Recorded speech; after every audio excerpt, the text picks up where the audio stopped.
When attending a funeral, there is a situation where some people say that individuals with certain zodiac signs should not offend the spirits.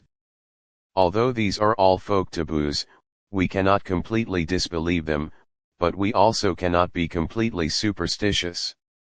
The protagonist of the story is Zhang Ye. When he was in the 3rd grade, Zhang Ye's uncle was very ill. When Zhang Ye's parents took him back to their hometown, it was already the first night of the funeral. The mourning hall was full of people. Zhang Ye's parents were busy greeting relatives. As for Zhang Ye, he was preparing to burn paper and kowtow with his cousins. Before burning the paper, an old man said that those born in the year of the dragon or the horse should not burn it, as it would offend the spirits. After speaking, the man left. Coincidentally, Zhang Ye was born in the year of the horse, but he didn't take the old man's words seriously at all. He watched his cousins crying while burning paper, but he ran out to play crying.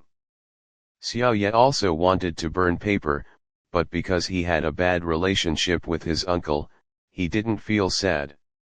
He remembered that his uncle never had a good face for the family when he was alive, so when he heard the news of his uncle's death, Xiao Ye was just a bit indifferent. He didn't feel sad, but he felt a bit regretful because he couldn't go out to play. He picked up the paper money nearby, preparing to burn a few pieces and kowtow. The paper money is all seen, which is made of yellow paper cut into pieces, very interesting. When burning, a few cousins in front of Xiao Ye threw the paper money into the brazier, and the flame immediately ignited the paper money. When it was Xiao Ye's turn to throw, the brazier that was originally burning suddenly went out, very thoroughly, not even a spark could be seen, but the intact paper money lay quietly in the brazier, particularly eye-catching. At that time, everyone who saw the scene was scared, and the mourning hall suddenly became silent. Xiao Ye's mother ran over and scolded Xiao Ye, asking him to kowtow and admit his mistake. Xiao Ye trembled and picked up the paper money, and someone next to him used a lighter to help him light it, confirming that a few pieces of paper money were lit on fire, and then threw them into the brazier, but the fire immediately went out. Suddenly, a gust of wind blew up, and with a crackle, the fire was extinguished.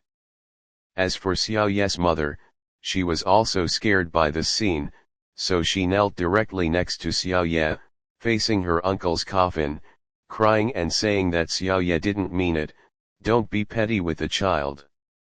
Then, Xiao Ye's mother also took a few pieces of paper money, lit them and threw them into the brazier, but the paper money that touched the brazier was also immediately destroyed.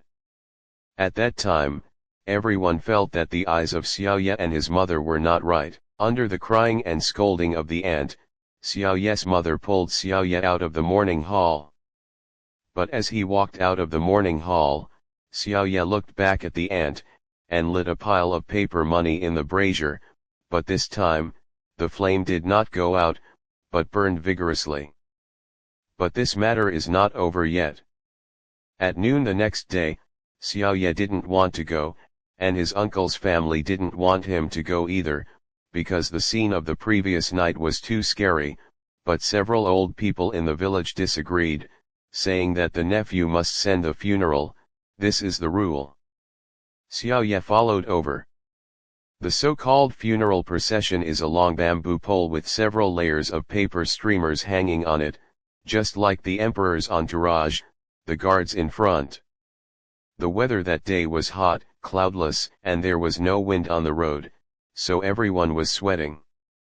But when they arrived at the foot of the mountain, the wind suddenly blew up, rolling up the dust. Without any warning, everyone was blinded by the sand. After the wind passed, they opened their eyes, and the scene in front of them shocked everyone. The paper streamers carried by those cousins of Xiao Ye were all safe and sound, only Xiao Ye's was left with a bare bamboo pole, and the paper streamers on it were all gone. So there was an old man in the team who shouted, hurry up the mountain, and rest in peace. At that time, the grave had been selected halfway up the mountain, and the pit had been dug, and they went straight all the way, and nothing else happened.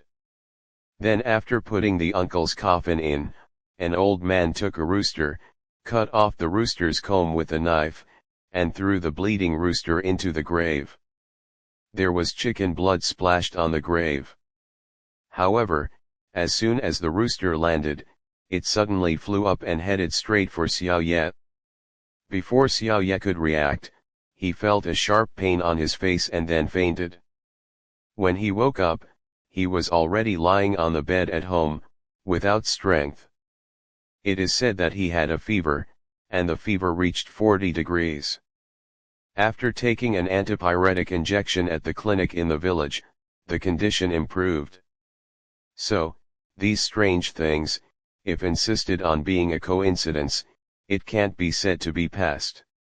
As for Xiao Ye's father, he went to the neighboring village to invite a gentleman. As for this gentleman, he reminded Xiao Ye's family that night. As soon as the 8 characters were reported, he understood.